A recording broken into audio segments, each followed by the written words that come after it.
Perintah Kaisar Naga. Audiobook, novel silat. Episode 450. Dev sedikit berpikir, dia sepertinya mengerti apa yang dikatakan Gabriel, dan dia juga mengerti seperti apa dunia di tiap tangga itu. Hei, jangan pikirkan itu. Ketika tangga ke langit muncul, aku akan membawamu ke sana dan kamu akan tahu segalanya. Aku masih ingin menanyakan satu hal padamu sekarang. Gabriel menatap Dev yang kontemplatif dan berkata, "Apalagi yang kau inginkan? Meskipun Anda memberitahu saya ini, bukan berarti saya dapat membantu Anda dalam segala hal."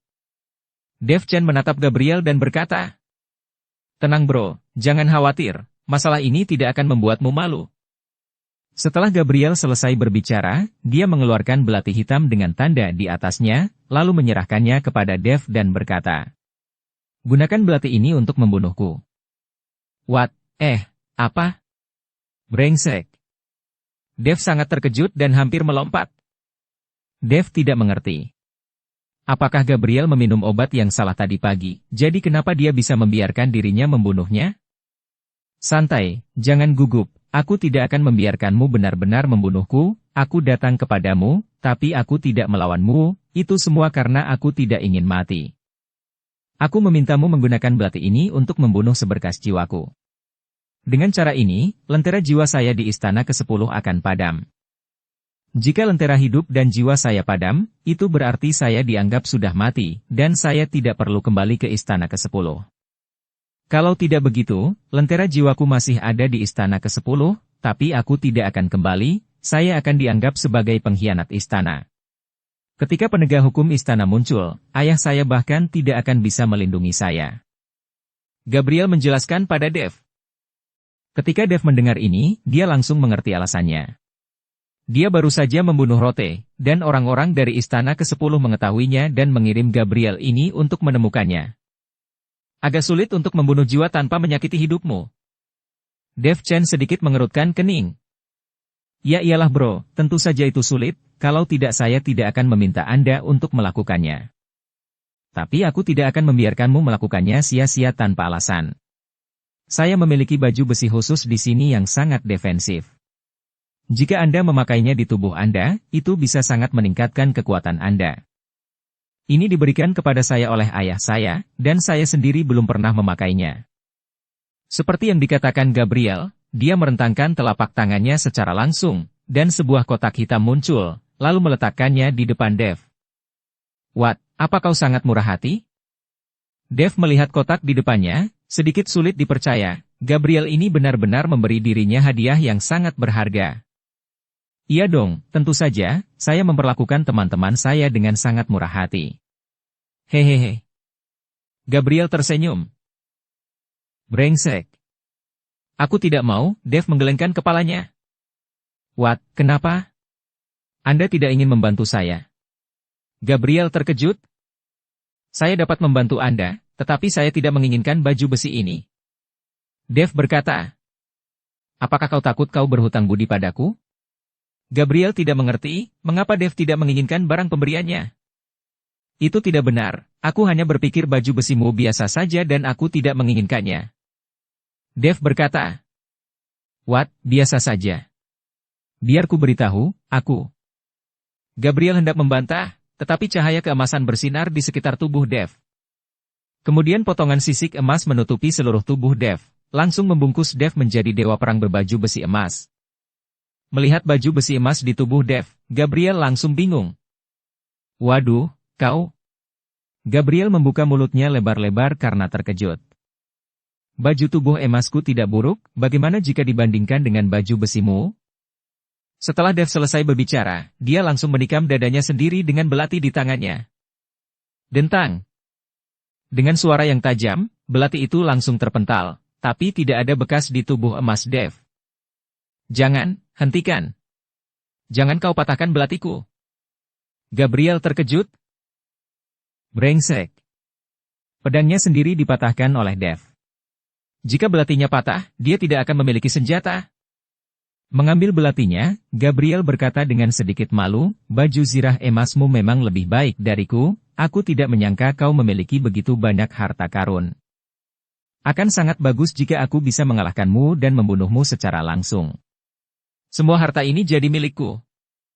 Setelah Gabriel selesai berbicara, dia menyerahkan belati di tangannya kepada Dev lagi. Dev memegang belati itu dan berkata sambil tersenyum tipis, "Saat ini, kau mengatakan hal seperti itu, apakah kau tidak takut aku akan membunuhmu secara langsung?" "Kamu tidak akan." Gabriel tersenyum, dan kemudian kabut putih samar muncul di atas kepalanya. Ini adalah jiwa Gabriel yang terlepas dari tubuhnya. Dev melambaikan belati di tangannya dalam sekejap, tanda di belati itu berkedip-kedip, dan jiwa Gabriel langsung terputus dan perlahan menghilang. Wajah Gabriel menjadi sedikit lebih pucat, dan auranya jelas jauh lebih lemah, tapi masih ada senyum di wajahnya. "Terima kasih." Gabriel mengikuti Dev untuk berterima kasih padanya. Gabriel, Kimberly tiba-tiba masuk ke kamar dan berlari menuju Gabriel dengan gugup. Dia bisa merasakan jiwa Gabriel menghilang. Ketika dia melihat wajah Gabriel pucat dan auranya melemah, mata Kimberly menatap Dev Chen dengan permusuhan yang nyata. "Saudara Yun, aku tidak akan mengganggumu lagi." Dev bangkit dan berjalan keluar. Kimberly ingin menghentikan Dev untuk meminta kejelasan, tetapi dihentikan oleh Gabriel. "Santai sayang, saya meminta Saudara Chen untuk memotong sehelai jiwa saya, agar lentera jiwa saya padam, dan kita tidak perlu kembali ke Istana ke-10, dan Istana tidak akan mengirim penegak hukum." Gabriel berkata sambil tersenyum. Kau berani memberikan jiwamu kepada orang asing untuk dipenggal. Jika dia memiliki niat buruk, bukankah kau tidak akan memiliki kehidupan?" Kimberly berkata dengan beberapa keluhan. "Jangan khawatir sayang, jika dia membunuhku, aku tidak akan bisa untuk menemuimu. Kali ini, kita bisa selalu bersama dengan baik, dan tidak ada yang akan memisahkan kita lagi." Gabriel memeluk Kimberly, dan kemudian menekan Kimberly di bawahnya. Langsung bercinta. Istana ke-10. Di ruang rahasia yang redup dan misterius, cahaya lilin bergoyang, memantulkan ratusan lentera kehidupan dan jiwa yang tersebar di sekelilingnya. Setiap lentera melambangkan api kehidupan seorang anggota penting di Istana ke-10.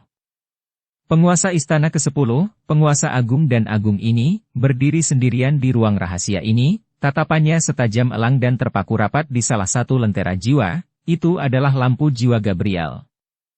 Gabriel, yang telah menunjukkan bakat dan kebijaksanaan luar biasa sejak dia masih kecil, jatuh cinta pada seorang wanita dari dunia luar karena pertemuan yang tidak terduga, yang melanggar aturan ketat klan dewa atau Protoss dan membuat Gabriel bersalah atas pemberontakan.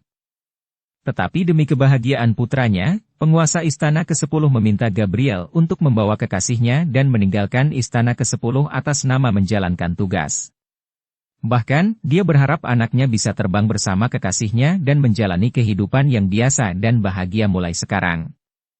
Namun, pada saat ini, jantung penguasa Istana ke-10 berdetak seperti genderang, dan matanya penuh dengan kecemasan dan kegelisahan. Dia tahu bahwa lentera jiwa kehidupan Gabriel selalu ada di Istana ke-10. Meskipun Gabriel telah pergi, lentera jiwa kehidupan masih ada di sana.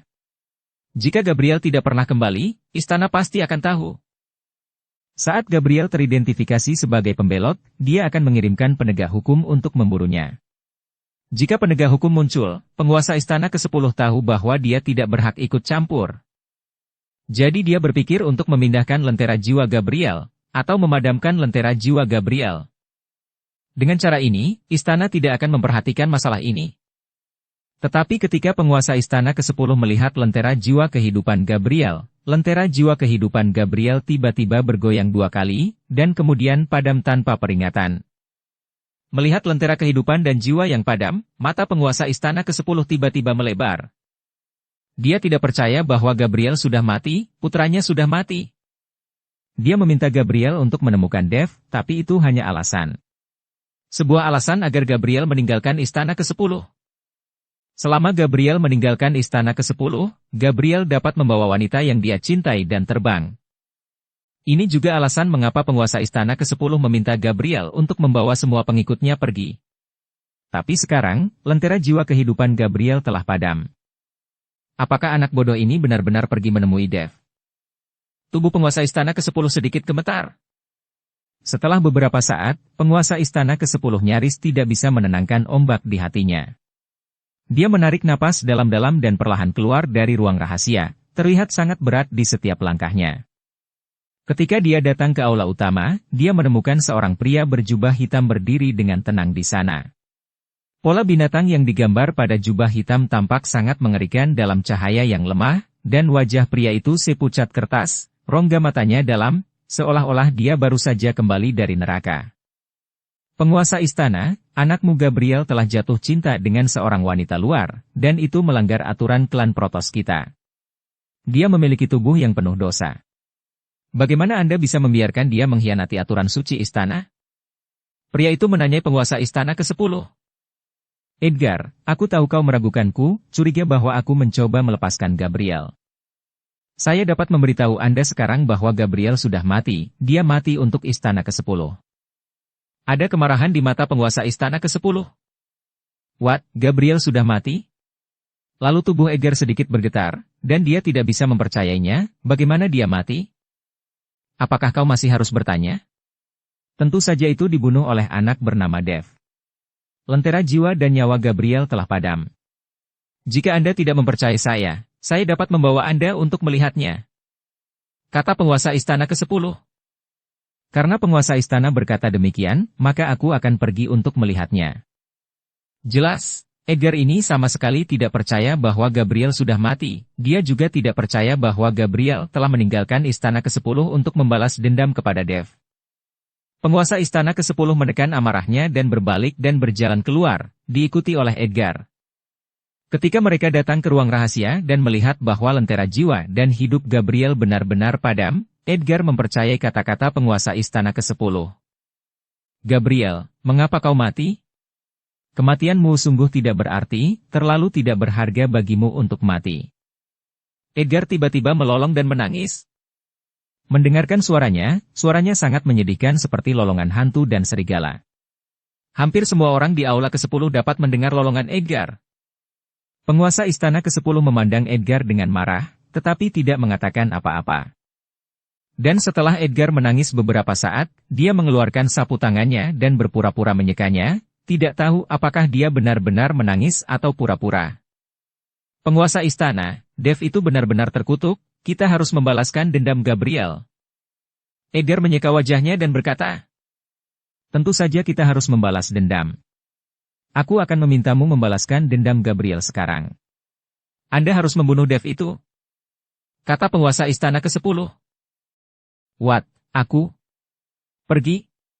Edgar terkejut, lalu melambaikan tangannya dan berkata, tidak, kekuatanku sebanding dengan Gabriel. Dia saja terbunuh. Bukankah jika aku pergi hanya mencari kematian? Aku bisa memberimu 20.000 batu roh peri. Anda harus membunuh Dev. Ini perintah, bukan negosiasi. Penguasa istana ke-10 berkata dengan dingin. Edgar masih ingin menolak, tetapi melihat ekspresi wajah penguasa istana ke-10, dia hanya bisa menganggukkan kepalanya pada akhirnya, oke, aku akan pergi. Edgar berbalik dan pergi, dan penguasa istana ke-10 melihat punggung Edgar, matanya penuh dengan niat membunuh. Dia hanya membiarkan Edgar ini untuk mati. Orang ini bahkan berani mempertanyakan dirinya sendiri dan memprovokasi dirinya. Dia pantas mati. Edgar berjalan keluar dari aula utama, dan segera diikuti oleh seorang lelaki tua kurus. Orang tua itu kurus, tapi matanya sangat tajam. Tuan muda, bagaimana? Apakah penguasa istana ke-10 membiarkan Gabriel pergi? Dia melakukan ini, dan dia mengkhianati aturan suci. Selama kita melaporkannya, penguasa istana ke-10 pasti akan dihukum. Orang tua itu berbisik pada Edgar. Diam. Gabriel itu sudah mati. Edgar memelototi lelaki tua itu dan berkata, what, mati? Orang tua itu tampak terkejut, dan berkata dengan tidak percaya, penguasa istana ke-10 ini sangat kejam, apakah dia benar-benar membiarkan putranya sendiri mati? Tidak mungkin salah, saya sudah melihat lentera jiwa dan hidup Gabriel telah padam. Edgar berkata, jika itu masalahnya, maka kita hanya bisa terus bertahan di istana ke-10 dan perlahan mencari peluang. Orang tua itu berkata dengan sedikit bingung. Mencari peluang pala Lupeyang. Penguasa istana ke-10 memerintahkan aku untuk membunuh Dev dan memberiku 20.000 batu roh peri. Saya tidak memiliki kesempatan untuk menolak sama sekali. Edgar mengerutkan kening, dengan ekspresi malu di wajahnya. 20.000 batu roh peri? Penguasa istana ke-10 sangat murah hati. Dalam hal ini, maka kita akan membunuh Dev dan kembali ke kehidupan kita. Saya mendengar bahwa kekuatan Dev tidak kuat, tetapi Dev memiliki seorang master di belakangnya untuk melindunginya. Orang ini tidak bisa dilindungi sepanjang waktu. Kita tinggal menunggu kesempatan dan kita pasti bisa membunuh Dev. Orang tua itu berkata dengan percaya diri. Edgar melirik lelaki tua itu, dengan sedikit kemarahan di matanya, dan berkata, "Brengsek, tua bangka keparat, apakah kau ingin aku mati lebih awal?" "Tuan muda, apa yang kau bicarakan?" Orang tua itu terkejut. "Rote, dan sekarang Gabriel, semuanya mati di tangan Dev. Anda masih meminta saya untuk membunuh Dev. Kekuatanku sebanding dengan Gabriel, dan Gabriel sudah mati. Apakah saya masih bisa hidup?"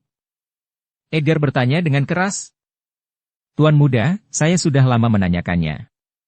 Dev hanyalah kekuatan tingkat 9 di alam kesengsaraan transendensi. Anda bisa membunuhnya hanya dengan lambaian tangan." Pada saat itu, karena dinasti Xiao maju, ditambah dengan Taoris Walis, dan karena Tuan Si di belakang Dev, ini menyebabkan Pangeran ke-10 dan Rote mundur. Kali ini Rote dan Gabriel terbunuh, dan sudah pasti apa yang terjadi pada dasarnya dilakukan oleh dinasti Xiao atau Tuan Si, dan itu tidak akan pernah bisa dilakukan oleh Dev. "Tuan muda, jangan takut. Dev hanyalah seekor semut di depanmu." Orang tua itu terus mendorong Edgar untuk membunuh Dev. "Ya, karena kau mengatakan itu, maka aku akan mendengarkanmu." Edgar mengangguk, lalu menatap lelaki tua itu dan berkata, "Sekarang saya memerintahkan Anda untuk membunuh Dev itu, lalu membawakan kepalanya untukku." "What? Aku? Aku yang pergi?" Orang tua itu terkejut. "Ya, aku baru saja memerintahkanmu. Lagi pula Dev itu hanya tingkat 9 di alam kesengsaraan transendensi. Bukankah mudah bagimu untuk membunuh Dev? Kau pergi dan bunuh Dev itu, lalu bawa kepala Dev. Saya dapat menghadiahi Anda dengan batu roh peri." Edgar berkata kepada orang tua itu. Orang tua itu melambaikan tangannya lagi dan lagi. "Tuan muda, saya tidak bisa, saya pasti tidak bisa." "Brengsek, keparat, kau tidak bisa, apa yang kau bicarakan?" Edgar mengutuk orang tua itu. "Tuan muda, jika Anda tidak akan pergi mencari Dev, ini melanggar perintah, dan menurut aturan istana, jika tidak mematuhi perintah akan dikenakan hukuman yang berat," kata orang tua itu. "Siapa yang mengatakan kita tidak akan mencarinya, tentu saja kau yang akan mencarinya. Dev itu membunuh orang-orang dari istana ke-10 kita. Jika kita tidak membalas dendam padanya, bukankah itu akan membuat orang meremehkan istana ke-10?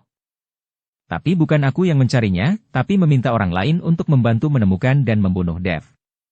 Sekarang tangga ke langit akan segera muncul, kekuatan tersembunyi dari semua lapisan masyarakat juga mulai bergerak. Kebetulan kita memanfaatkan kesempatan ini. Atas nama Istana ke-10, saya mengeluarkan perintah pembunuhan. Selama kita bisa membunuh Dev, kita akan menghadiahi mereka 100.000 batu roh peri." Edgar tersenyum dingin. 100.000 batu roh peri? Orang tua itu terhuyung-huyung dan hampir jatuh. Dia menatap Edgar dengan tak percaya. "Tuan muda, di mana Anda memiliki begitu banyak batu roh peri?"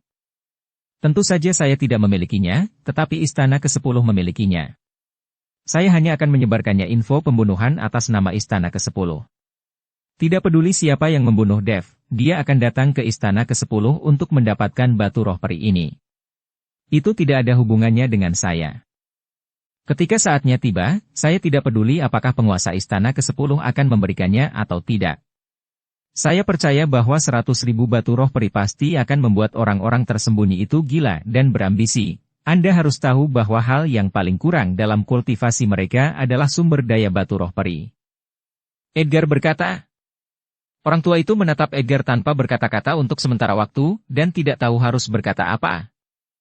"Jangan bengong brengsek, cepat dan keluarkan perintah pembunuhan, ingatlah untuk menebarkan jaring yang lebar."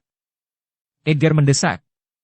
"Tuan muda, aliansi penyegelan iblis juga pernah menggunakan upeti selama 100 tahun ketika mengeluarkan perintah pembunuhan terhadap Dev, tapi Dev masih hidup dan sehat, saya khawatir perintah pembunuhan ini Orang tua itu sedikit ragu-ragu.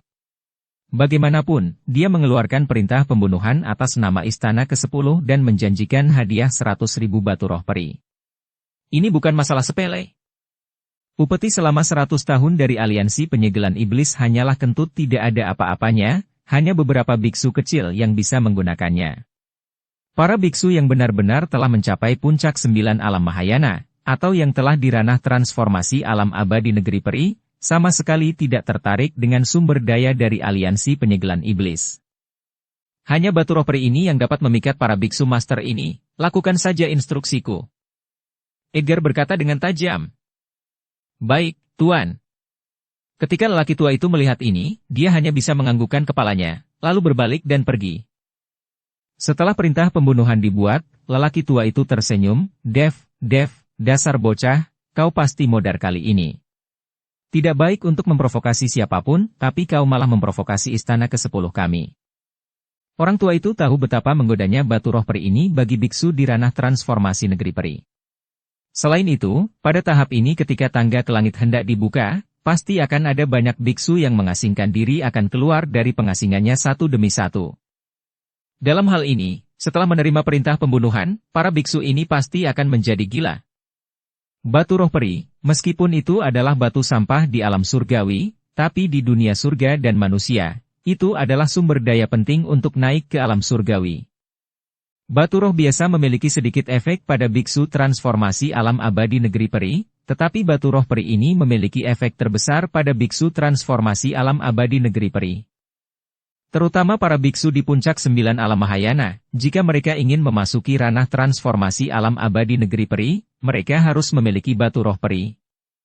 Sekarang setelah menjanjikan 100.000 batu roh peri, itu pasti akan membuat kekuatan tersembunyi mendidih. Kota matahari dan bulan. Kelly masih dikurung di kamar, tidak melakukan apa-apa sepanjang hari, hanya berlatih.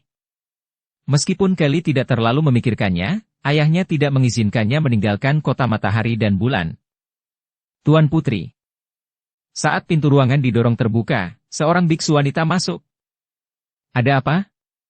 Kelly membuka matanya dan menatap biksu wanita di depannya dan bertanya. Lihat ini. Setelah biksu wanita selesai berbicara, dia perlahan membuka telapak tangannya, dan selembar kertas putih perlahan muncul di depan Kelly. Ketika Kelly melihat konten di atas, dia tercengang. Perintah pembunuhan? Istana ke-10 ini menjanjikan 100.000 batu roh peri sebagai hadiah untuk membunuh Dev. Apa yang dilakukan orang ini? Apakah dia benar-benar memprovokasi istana ke-10 sehingga mengeluarkan 100.000 batu roh peri? Tidak, aku harus menemui ayahku dan memintanya untuk maju dengan cepat untuk melindungi Dev. Seperti yang dikatakan Kelly, dia keluar dari ruangan. Tapi begitu dia berjalan ke pintu, dia dilemparkan oleh kekuatan yang sangat besar. Tuan Putri, kau tidak bisa meninggalkan ruangan ini tanpa kehendak Kaisar. Biksu wanita itu berkata. Kelly mengerutkan kening, dengan ekspresi cemas di wajahnya. Kau cepat pergi ke guruku, dan kemudian memberinya info tentang perintah pembunuhan ini. Kelly berkata. Bagaimanapun, urusan Dev dan Kelly diatur oleh Taois Walis. Jika Taois Walis melihat perintah pembunuhan ini, dia pasti akan menemukan cara untuk menyelamatkan Dev. Mustahil baginya untuk menjadi janda kecil sebelum dia menikah dengan Dev. Baik, Tuan Putri. Biksu wanita itu perlahan mundur. Kelly tidak bisa duduk diam saat dia berjalan bolak-balik di dalam ruangan. Dia dikurung di sini dan tidak bisa menghubungi Dev lagi. Pada saat ini, di istana, Taois Walis dan Caesar sedang minum teh roh, dan perintah pembunuhan dari istana ke-10 juga ada di depan mereka. Tuan Guru Walis, saya tidak menyangka anak ini begitu berharga, 100.000 batu roh peri, bahkan saya pun tergoda. Caesar tersenyum sedikit. Hahaha, istana ke-10 lebih suka mengeluarkan 100.000 batu roh peri dan mengeluarkan perintah pembunuhan dengan sendirinya daripada membunuh Dev secara langsung. Coba tebak untuk apa? Taois Walis tersenyum. Pertama, ada kemungkinan istana ke-10 tidak bisa membunuh Dev, atau memiliki kekhawatiran. Kedua, istana ke-10 mengeluarkan perintah pembunuhan ini karena ingin membuat Dev ketakutan. Bahkan jika Dev benar-benar terbunuh, istana ke-10 tidak akan mengeluarkan 100.000 batu roh peri. Caesar berkata setelah sedikit merenung. Ya, Apa yang kau katakan itu mungkin, tetapi ada kemungkinan lain, yaitu, perintah pembunuhan ini sama sekali tidak dikeluarkan oleh penguasa istana ke-10. Taois Walis tersenyum tipis. Waduh, apakah itu tidak dikeluarkan oleh penguasa istana ke-10? Caesar terkejut. Apakah kau lupa bahwa Aula ke-10 bukanlah entitas monolitik? Tidak semua orang tunduk kepada penguasa Aula ke-10. Taois Walis berkata, ya, itu mungkin saja. Tapi apapun situasinya, aku khawatir Dev Chen akan mendapat masalah besar kali ini. Bagaimana rencanamu sekarang, Pendeta Tao? Apakah kau ingin membantu Dev Chen? Caesar menatap Taois Walis dengan sedikit main-main di matanya. Kita tunggu saja. Dev Chen adalah menantu yang baik yang kupilih untuk Kelly, jadi tentu saja dia harus memiliki beberapa kualitas yang luar biasa. Jika dia seorang pecundang yang membutuhkan bantuan di mana-mana, maka aku akan merugikan dan menyakiti Kelly. Taois Walis berkata, baiklah, mari kita dengarkan pengaturan Pendeta Tao. Kita tunggu saja apa yang terjadi. Ini juga kesempatan yang baik untuk menyelidiki kekuatan tersembunyi itu. Ada anomali dalam formasi besar langit dan bumi, tangga langit surgawi akan segera muncul, dan kekuatan berbagai pihak perlahan-lahan muncul ke permukaan. Kali ini dunia surga dan manusia sedang kacau. Aku khawatir itu akan mengubah situasi sepenuhnya, polanya akan ditulis ulang sepenuhnya. Caesar mengangguk dan berkata, ya, kali ini tangga langit surgawi muncul, dunia surga dan manusia pasti akan kacau balau. Kita tidak terlalu khawatir tentang kekuatan tersembunyi di dunia surga dan manusia.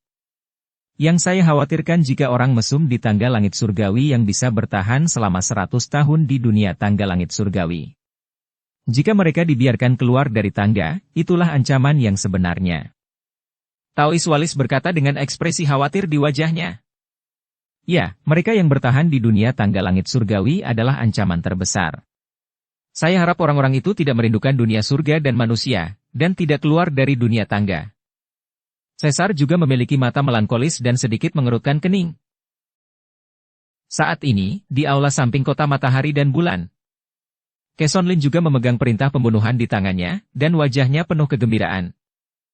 Di belakang Keson, ada seorang wanita muda cantik berpakaian putih, dengan rambut panjang dan selendang, wajah dingin, dan pedang panjang dengan sarung di tangan kirinya. Rosita, 100.000 batu roh peri, ini sumber daya yang sangat banyak. Keson tidak menoleh ke belakang, dan berkata kepada wanita di belakangnya dengan suara yang sedikit bersemangat. Pangeran Agung, sulit untuk mengatakan apakah istana ke-10 ini dapat mengeluarkan 100.000 batu roh peri. Belum lagi Kaisar memiliki perintah agar tidak ada di antara kita yang diizinkan keluar dari kota matahari dan bulan. Tangga menuju langit surgawi akan segera muncul. Kaisar meminta Anda untuk bergegas dan meningkatkan persiapan Anda sehingga Anda dapat mengalami pengalaman di tangga langit. Rosita berkata dengan suara rendah. Ayahku hanya meminta kita untuk bersiap, tapi dia tidak memberiku sumber daya apapun. Bagaimana saya bisa mempersiapkan diri? Sementara Kelly yang dipenjara, tapi dia mendapat kiriman sumber daya untuk kultivasi setiap hari. Sang ayah terlalu berat sebelah. Keson mendengus dingin, sangat tidak puas. Pangeran Agung, sumber daya kota matahari dan bulan menipis dari hari ke hari, dan Kaisar tidak punya pilihan, jadi beliau meminta Anda untuk bersiap. Saat tangga menuju langit muncul, Anda akan langsung menuju tangga untuk mendapat pengalamannya. Selain itu, perintah pembunuhan dari istana ke-10 itu, saya takut itu hanyalah sebuah konspirasi. Jika orang-orang dari istana ke-10 saja tidak bisa membunuh Dev, lalu apakah kita bisa melawannya? Tetapi jika istana ke-10 dapat membunuh Dev, mengapa repot-repot mengeluarkan 100.000 batu roh peri? Ini adalah paradoks yang lengkap. Terlebih lagi, orang-orang di istana ke-10 semuanya sangat sombong dan tidak memiliki kredibilitas sama sekali, jadi pangeran tidak boleh tergoda. Rosita membujuk Keson untuk menganalisis pro dan kontra dari perintah pembunuhan dari istana ke-10. Saya tidak peduli apakah istana ke-10 memiliki kredibilitas atau tidak, tetapi jika saya membunuh Dev dan orang-orang dari istana ke-10 tidak memberi saya batu abadi atau batu roh peri, maka saya akan memimpin pasukan para penjaga kota matahari dan bulan untuk meratakan istana ke-10 dalam satu gerakan. Jangan lupa, Sekarang token komando pengawal para penjaga ada di tangan saya, dan ayah saya menyerahkannya kepada saya untuk bertanggung jawab atas pengawal para penjaga. 100.000 batu roh peri sudah cukup bagiku untuk menerobos ranah transformasi alam abadi negeri peri dan menjadi kekuatan tempur nomor 1 di antara para pangeran.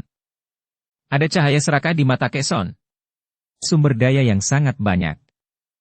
Meskipun dia adalah seorang pangeran tertua, bakatnya tidak terlalu bagus, jadi dia sekarang hanya memiliki kekuatan puncak tingkat 9 alam Mahayana, dan dia telah mengalami kemacetan menerobos transformasi alam abadi negeri peri selama bertahun-tahun. Dan di antara banyak pangeran, beberapa dari mereka telah menembus transformasi alam abadi negeri peri, terutama Kaizen Lin, yang telah berada di ranah transformasi alam abadi negeri peri selama bertahun-tahun. Mereka berdua selalu salah paham.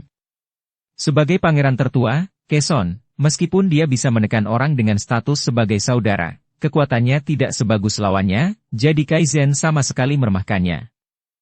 Ini adalah simpul hati Keson. Jadi dia selalu ingin melampaui Kaizen, tetapi semakin dia cemas, semakin dia tidak bisa menerobos ranah transformasi alam abadi negeri peri.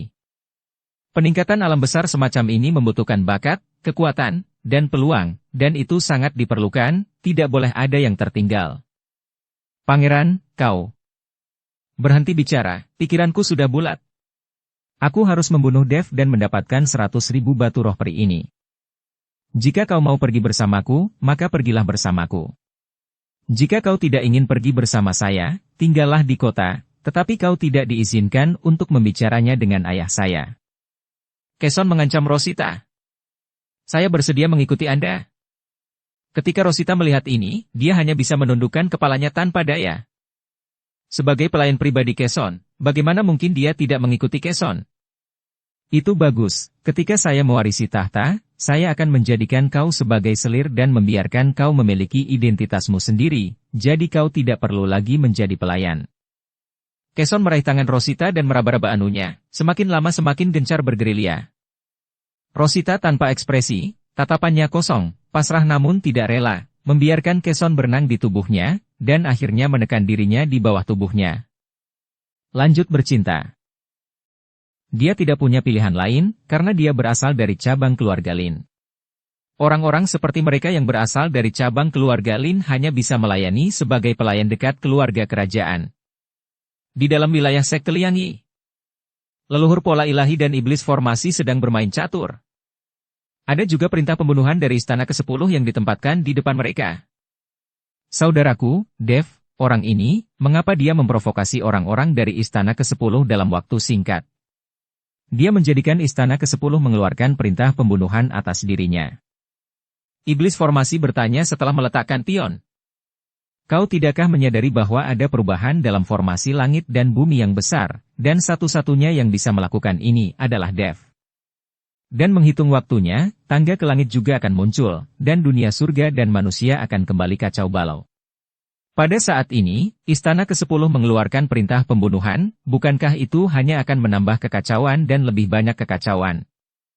Terlebih lagi, orang-orang dari istana ke-10 sangat sombong, bagaimana mereka bisa menghabiskan sumber daya untuk melakukan sesuatu? Kali ini, perintah pembunuhan itu pasti berbau konspirasi. Leluhur pola ilahi sedikit tersenyum. Lalu apa yang akan kita lakukan? Tidakkah kau ingin membantu anak itu? Iblis formasi bertanya. What, membantunya? Apakah ada yang bisa kita lakukan untuk membantunya? Alam Anda dan saya ditekan sampai mati di wilayah kita. Apa yang dapat kita lakukan untuk membantunya? Leluhur pola ilahi bertanya. Iblis terdiam. Sedang bermain catur. Ini bukan alam surgawi. Kekuatan mereka telah ditekan sampai mati. Mereka tidak hanya tidak dapat meningkatkan kekuatan mereka selama bertahun-tahun, tetapi mereka juga mengalami kemunduran dari tahun ke tahun. Bahkan jika mereka ingin membantu, mereka tidak dapat membantu apapun lagi. Biarkan saja bocah itu mengambil risikonya sendiri, jangan khawatir tentang dia, biarkan saja. Leluhur pola ilahi juga memindahkan pion, lalu berkata. Giliranmu. Keduanya mulai bermain catur, tidak memperhatikan lagi perintah pembunuhan.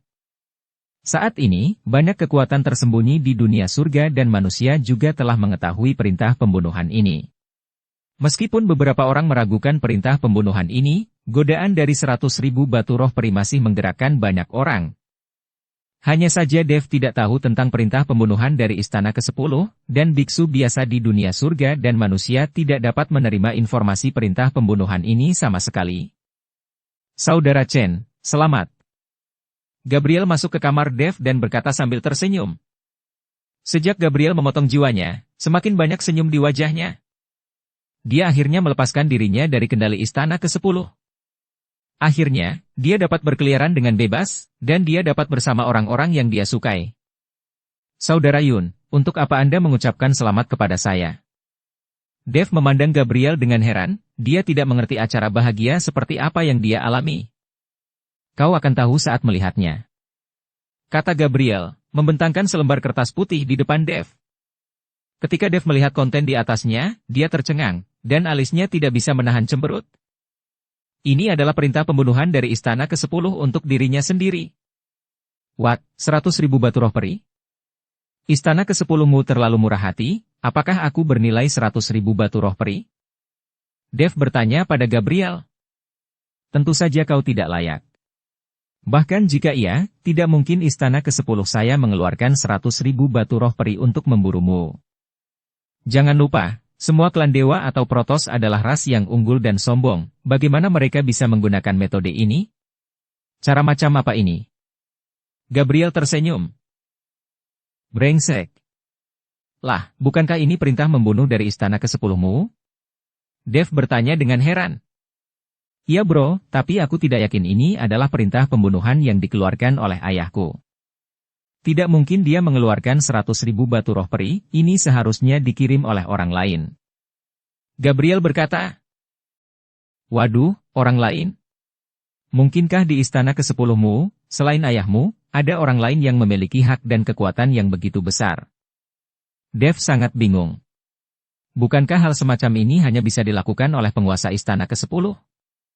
Hak ayah saya tidak sebesar yang Anda kira, jika tidak, saya tidak perlu dikurung di Istana ke-10 selama ratusan tahun. Seharusnya ayahku melihat bahwa lentera jiwaku padam, dan secara keliru mengira bahwa aku telah dibunuh olehmu, jadi dia mengirim orang untuk membalas dendam. Dan perintah pembunuhan ini pasti dilakukan oleh orang yang dikirim. Gabriel menganalisis. Kalau begitu, tahukah kau siapa yang akan diutus? Dev bertanya. Jika tebakanku benar, menurut perkiraan saya, orang yang dikirim pasti Edgar Huo, karena hanya dia yang berani melakukan hal semacam ini. Ketika Gabriel menyebut Edgar, matanya jelas-jelas memiliki permusuhan. Edgar Huo? Apa kekuatan orang ini? Dev pertama-tama harus mencari tahu apa kekuatannya. Jika pihak lain adalah seorang biksu transformasi alam abadi negeri peri, maka Dev harus menemukan cara untuk bersembunyi. Santai bro, kekuatannya sebanding denganku, tapi orang ini sangat licik dan memiliki kepribadian yang gelap. Dia pasti mengeluarkan perintah pembunuhan ini untuk membunuh dua burung dengan satu batu.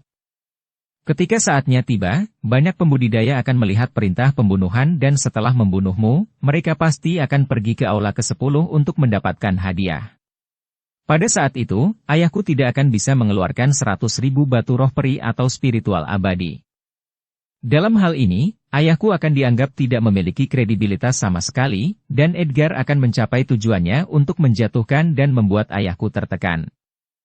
Evaluasi Gabriel terhadap Edgar sangat buruk. Orang itu hanya puncak tingkat 9 alam Mahayana. Tidak bisakah kau membunuhnya atau mengusirnya dari Istana ke-10? Biksu kecil seperti itu berani bersaing dengan penguasa istana. Tampaknya Istana ke-10 Anda juga tidak terlalu bagus. Mendengarkan kata-kata Gabriel, Dev tidak dapat membayangkan bahwa biksu alam Mahayana seperti itu akan berani menentang penguasa istana untuk melawannya. Hei, bro, kau tidak tahu apa-apa, ada orang di belakang Edgar, dan datang ke Istana ke-10ku hanyalah sebuah transisi.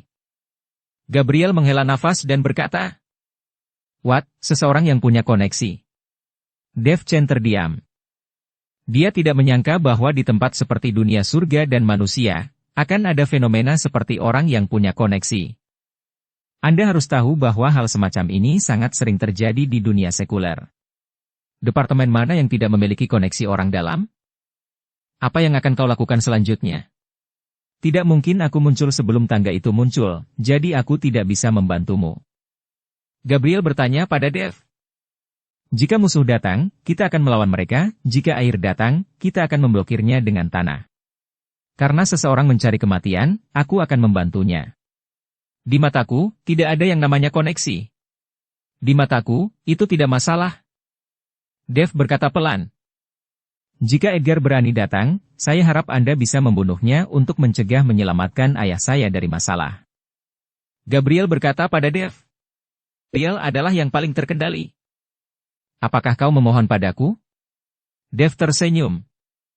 Ya, semacam itulah lah bro, tapi saya tahu aturan Anda, saya bisa memberi Anda sesuatu.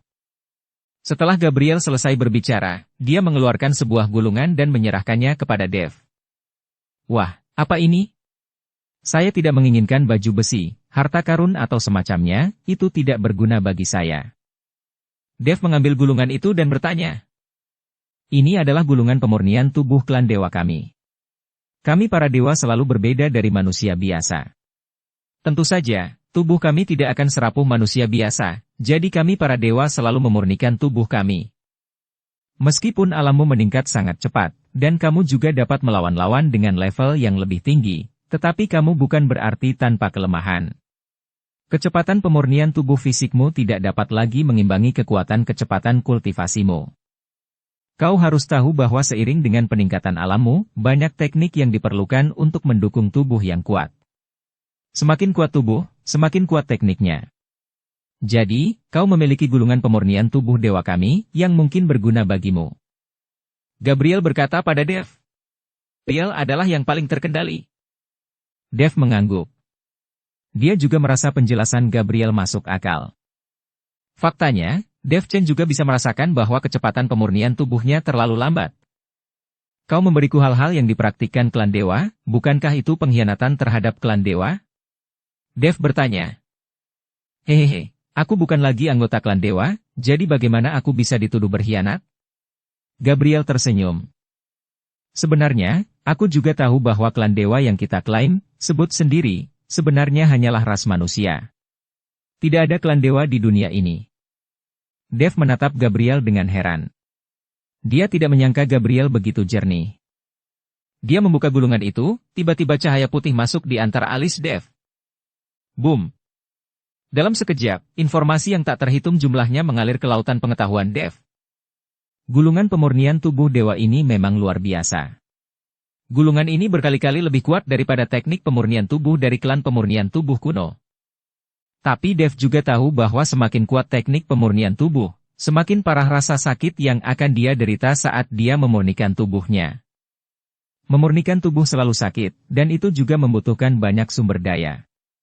Hal ini juga yang telah menyebabkan banyak biksu berhenti memurnikan tubuh dan langsung mempraktikkan ranah alam seni bela diri. Oke, deal. Selama saya melihat Edgar itu, saya pasti akan mengambil nyawanya. Dev tersenyum tipis. Oke, segera Ken, kalau begitu aku tidak akan mengganggumu. Anda sebaiknya menemukan tempat yang cocok untuk memurnikan tubuh Anda. Dengan kekuatan dinasti Xiao, saya khawatir akan sulit menemukan tempat yang cocok untuk pemurnian tubuh. Gabriel berkata pada Dev. Gabriel adalah yang paling terkendali. Karena pemurnian tubuh berbeda dari kultivasi lainnya, Anda harus bergantung pada pukulan dunia luar untuk dapat memurnikan tubuh Anda sendiri. Jika Anda berlatih di balik pintu tertutup, tidak ada cara untuk memurnikan tubuh fisik sama sekali. Inilah sebabnya mengapa hanya sedikit orang yang memurnikan tubuh fisik. Itu terlalu merepotkan dan tidak ada tempat yang cocok. Saudara Yun tidak perlu khawatir tentang menemukan tempat itu. Dev menangkupkan kedua tangannya. Bersambung ke episode 451. Dukung kami dengan subscribe, follow, like, komen dan share. Terima kasih.